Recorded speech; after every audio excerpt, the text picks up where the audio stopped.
देखो बेटा, आपकी 9th क्लास में ये पहला चैप्टर है प्रोज का, जिसका नाम है the fun they had. The fun they had का मतलब है उनके मजे हुआ करते थे, मतलब पहले के दिन अच्छे थे। तो इस चैप्टर को लिखा है इसाक असीमोव ने। ठीक है, समझने की कोशिश करना, पहले समरी बता रहा हूँ फिर क्वेश्चन आंसर कर लेंगे। ये चैप्टर बताया गया है फ्यूचर के स्कूल को लेकर के। जैसे कि अभी आपने मॉडर्न स्कूल देखे होंगे, एक बिल्डिंग होती है। बिल्डिंग में आप जानते हैं बहुत सारे बच्चे पढ़ने आते हैं, टीचर्स आते हैं और मैनेजमेंट होता है स्कूल को चलाने के लिए। तो अभी आप जानते हैं कि ह्यूमन लोग पढ़ाते हैं, इंसान पढ़ाते हैं। तो अभी क्या है ना, ये चैप्टर ईसा कसीम बता रहे हैं फ्यूचर में क्या होने वाला है, वो अज्यूम कर रहे हैं। ठीक है, वो क्या अज्यूम कर रहे हैं कि भाई लगभग 17 मई 2157 में क्या सिचुएशन रही होगी स्कूलों की। तो वो अब थोड़ा सा अज्यूम कर रहे हैं, इमेजिन कर रहे हैं कि ऐसी ऐसी चीज़ें होने वाली हैं, ऐसा रूप ले रही हैं। तो बेटा होता क्या है, इसमें दो मेन कैरेक्टर हैं, टॉमी और मार्गी। इसमें दो बच्चे हैं, टॉमी और मार्गी। टॉमी की एज 13 ईयर है और मार्गी की एज कितनी है, 11 साल है। और होता क्या है, टॉमी को एक दिन किताब मिलती है। क्या मिलती है इसको, एक पुरानी किताब मिलती है। वो एक अटारी है, कटारी में मिलती है। उसके पेज पीले हो गए हैं और क्रम्पल्ड है, बिल्कुल सुकड़े हुए पेज हैं। इससे पता चलता है कागज बहुत पुराना है। तो इसका मतलब ये है कि जब उसको 2057 में मिली है तो वो किताब आज के टाइम की होगी, क्योंकि अभी किताब चलती है ना। तो आने वाले टाइम में फ्यूचर में लोग किताबों से नहीं पढ़ेंगे, स्क्रीन से पढ़ेंगे। आपने देखा भी टैबलेट आ गए, कंप्यूटर आ गए, लैपटॉप, लोग इससे स्टडी करते हैं ना। तो वही कह रहा है कि उसको किताब मिली है और टॉमी सरप्राइज है इस किताब को लेकर के। और वो डिस्कस करता है किसके साथ, मार्गी के साथ। जो मार्गी उस किताब को देखती है तो मार्गी भी शॉक्ड हो जाती है, अच्छा ऐसे भी कोई किताब होती थी। तो मार्गी को थोड़ा सा ऑकवर्ड लग रहा है, थोड़ा सा बुरा लग रहा है कि भाई इसके पेज येलो हैं और पढ़ ये इसको लोग कैसे पढ़ते होंगे। थोड़ा हिलेरियस का मतलब बोरिंग, कि इसके शब्द तो रुके हुए हैं, इसके सब चल नहीं रहे हैं। क्योंकि जब मार्गी पढ़ रही है ना, क्योंकि अभी मार्गी जब फ्यूचर में जब वो स्टडी करती है तो स्टडी किस चीज़ पे कर रही है, उसका एक रूम है। क्या है बेटा, रूम है। उस रूम में वो बैठते हैं, वहाँ पे उनकी स्क्रीन लगी हुई है। उस स्क्रीन पे क्या करते हैं, वो पढ़ाई करते हैं। क्या करते हैं, वो स्क्रीन पे स्टडी करते हैं एक रूम में।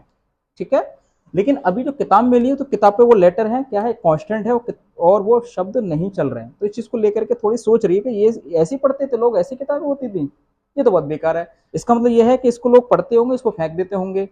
इससे अच्छी तो हमारी स्क्रीन है, इस पर लाखों करोड़ों किताब आ जाती हैं, इसको फेंकना भी नहीं पड़ता है। और जब चाहे कोई सी भी किताब डाउनलोड कर लो, कोई भी किताब खोल लो, कौन से पेज पे भी जल्दी से पहुंच जाओ। तो ये ज़्यादा हमारी अच्छी है, तो अपने स्क्रीन को अच्छा बता रही है। ठीक है, फिर क्या होता है, एक दिन जब मार्गी का, जब पेपर में अच्छा स्कोर नहीं हो रहा है, यानी जब टेस्ट वो दे रही है, जो टेस्ट में उसका अच्छा नंबर नहीं आ रहा है, तो थोड़ा सा डिसअपॉइंटेड है। जब काउंटी इंस्पेक्टर बुलाते हैं, मतलब मैकेनिकल मैकेनिकल टीचर को बुलाते हैं, तो वो सही करता है क्योंकि उसका लेवल बड़ा हो जाता है, मतलब आगे की क्लास का हो जाता है। थोड़ा उसका लेवल बढ़ जाता है, तो उसका लेवल कम करने के लिए काउंटी इंस्पेक्टर आता है, उसको लेवल को सही कर जाता है, क्योंकि वो डिसअपॉइंटेड थी, क्योंकि उसके टेस्ट में नंबर लगातार खराब हो रहे थे। तो क्या करता है, वो मैकेनिकल टीचर को सही करके चला जाता है।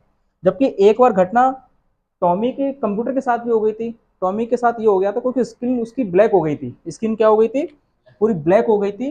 वो ब्लैक होने की वजह से वो काउंटी इंस्पेक्टर उसको घर पे सही नहीं करवा पाया, तो उसको लेके चला गया, तो लगभग एक महीने से ऊपर हो गया उस कंप्यूटर को, जो स्क्रीन को। तो ये चीजें मॉडर्न में देखने को मिल रही हैं, आगे चल के ये चीज थी। लेकिन जब टॉमी और मार्गी डिस्कस करे तो मार्गी पहले क्या करती है, जब वो टॉमी डिस्कस करता है किताब को लेके, तो वो घर पे जाती है तो दादू से पूछती है, दादू टॉमी भैया को ये वाली किताब मिली, ऐसा कुछ होता था क्या। तो बताते हैं उसके दादू कह रहे हाँ, हमारे टाइम पे जो हमारे दादे हुआ करते थे ना, वो डिस्कस करते थे, वो पढ़ते थे इन किताबों को। यानी दादा है ना, दादा के दादा। तो उस टाइम की बात है। ठीक है, तो दादा बताते हैं कि ये पहले ऐसी बिल्डिंग होती थी, बिल्डिंग में टीचर लोग आते थे, बच्चे आते थे और उनको पढ़ाते थे। तो पहले तो वो क्या कर रही है स्टार्टिंग में, तो उस किताब को नफरत कर रही है। लेकिन जब उसका लेवल ऊपर हो गया है, जब उसके टेस्ट में नंबर खराब आ रहे हैं और देखते हैं कि वही बोरिंग वाली चीज़ है कि उसको रूम में जाना पड़ रहा है, वहीं बैठना पड़ रहा है, फिर उसको आ जाना है ना। फिर वो इमेजिन करना शुरू करती है पुराने वाले टाइम को। अच्छा, ऐसा भी होता था, तो पहले ह्यूमन लोग होते थे, ह्यूमन लोग भी पढ़ाते थे। इसका मतलब बहुत सारे बच्चे साथ में आते थे, जैसे दादू बता रहे हैं। लोग डिस्कस करते होंगे अपनी चीज़ों को, लंच भी शेयर करते होंगे, खेलते भी होंगे, कितना अच्छा लगता होगा। ऑब्वियसली बात है, जब ग्रुप में स्टडी होती है, जब ग्रुप में लोग पढ़ने आते हैं तो अच्छा लगता है।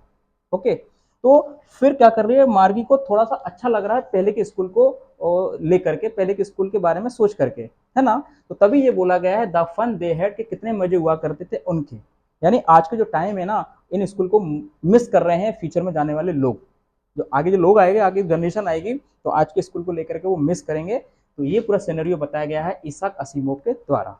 ठीक है, बात समझ में आई। ये कुछ कीवर्ड्स मैंने लिखाए थे, हल्का फुल्का आपको समझ में आ जाए। ठीक है, बाकी चीजें मैं आपको क्वेश्चन आंसर में कराऊंगा, तो इस पार्ट में मैं आपको ये करा रहा हूँ। ओके।